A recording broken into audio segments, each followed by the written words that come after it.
som Klaudia. Ahoj, ja som Matúš. Ja som tak rada, že si vymyslel takúto aktivitu, ja tak rada behám. Tak to ma teší, to som rád, že máme také rovnaké záujmy. No a kam pôjdeme potom na maču s croissantom? Maču s croissantom? A to čo sme prišli na piknik? Jaj, si sa ísť aj nájsť potom? Ja, že ideme behať. Ale veď to len taký malý post-workout brunch. To už vidím, že bude 50 € výučet za croissant zase. No, veď to dohodneme potom po behu, no tak poďme teraz. No dobre, No čo, ty nejdeš? ale veď idem. Fú, a to čo za ten poď vravila, že beháva každý deň, to mám ísť krokom vedľa, nie? Či čo? Počkaj, spravíš mi tú fotku, prosím? Tak dneska si veľa nezabehám, no. No jasne, spravím ti, daj. Ďakujem.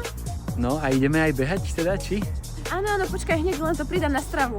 Čo chceš pridať? Veď sme ledva 10 metrov zabehli. Počkaj, veď len túto fotku tak chcem pridať. Hashtag 10 km.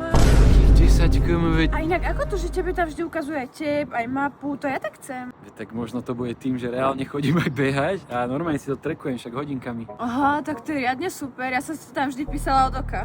To nie je takto, je to normálne cez hodinky si musíš trekovať. Aha, pozri, tam si vieš akýkoľvek šport trekovať. No pozri, toto sú nové Xiaomi Watch 5 a takto si tu vieš trekovať všetky športy a aj stolové hry a môžeš si aj šach trekovať.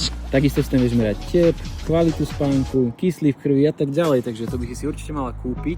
No a teraz na Xiaomi prebieha Fun Festival, čo sú vlastne najväčšie zľavy každoročné Xiaomi, takže najvyšší čas. No dobré, a kam ideme na tú maču teda?